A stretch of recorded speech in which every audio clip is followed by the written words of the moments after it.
Monsieur Corjon. Tout d'abord, merci de participer au Nekoe Jam ce matin de bonne heure. Pouvez-vous nous expliquer un petit peu les raisons, les motivations de votre venue parmi nous?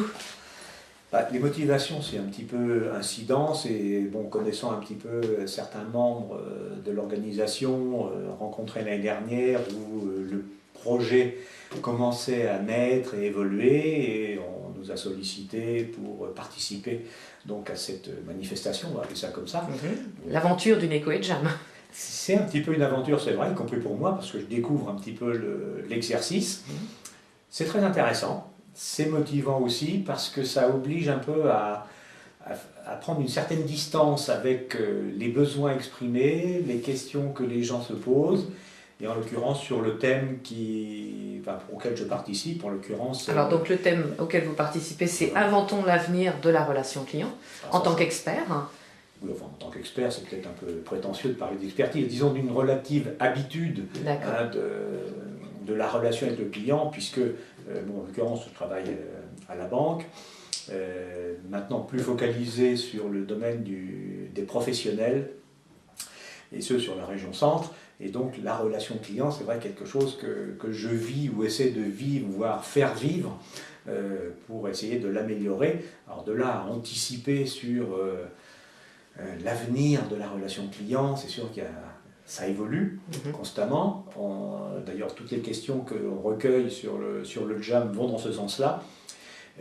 La solution miracle, pour l'instant, est peut-être encore à trouver, tout au moins à chercher. On peut ouvrir des pistes, mais c'est quand même très intéressant que de voir un petit peu toutes les diversités de questions qui sont posées. C'est très intéressant. Déjà ce matin, donc, il y a eu déjà beaucoup d'interventions et il y a eu certainement des idées d'émises. Il y a des idées d'émises, des fois, honnêtement, il y en a quelques-unes un petit peu saugrenues ou alors qui, comme on dit familièrement, volent à 15 000. Mais bon, j'allais dire, l'important, c'est que beaucoup de gens s'attachent au basique. Alors pour moi, le basique, c'est l'individu, ce que l'on fait, ce que l'on veut faire en fonction de l'individu, et l'individu resitué dans son contexte personnel, professionnel, familial, dans la société même, avec toutes les nouveautés technologiques, avec Internet, avec la proximité physique. Il y a beaucoup de choses, énormément de choses avec le discount et ses limites, avec il y a plein de choses et c'est vrai que ça, je ne veux pas dire que ça part dans tous les sens, mais il y a beaucoup de sujets et la difficulté est de cadrer un petit peu pour rester dans la thématique principale. Enfin ça démarre, donc on peut espérer que sur les 3 jours ça évolue et qu'il y aura à la fin, on va dire, de bonnes conclusions ou tout du moins de bonnes pistes. Mais on le souhaite. On le souhaite. Donc plutôt positif cette... première approche? Pour l'heure, oui, mais bon, on disait que c'était un exercice qui n'était pas très facile.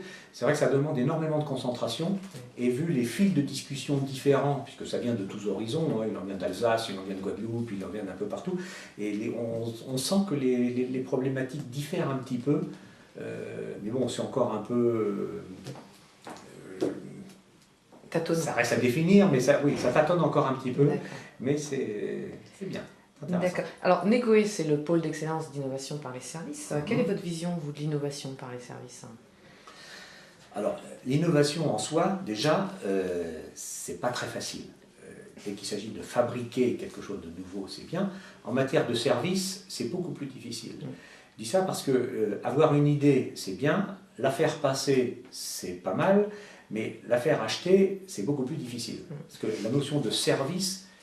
Enfin, je peux faire un micro-trottoir pour demander aux personnes qu'est-ce qu'ils mettent derrière le vocable service. Parce que c'est vrai que il y a déjà eu une question sur le Jam ce matin sur la définition du mot service. C'est loin d'être évident, donc de devenir innovant en la matière. Alors tout dépend de l'entreprise dans laquelle on est et de ce que l'on veut, entre guillemets, commercialiser ou ce que l'on veut utiliser comme service, nouveau ou pas, ou améliorable ou pas dans le sens de l'innovation, compte tenu des technologies, mais surtout compte tenu des besoins internes dans l'entreprise, mais des besoins que les clients pourraient exprimer.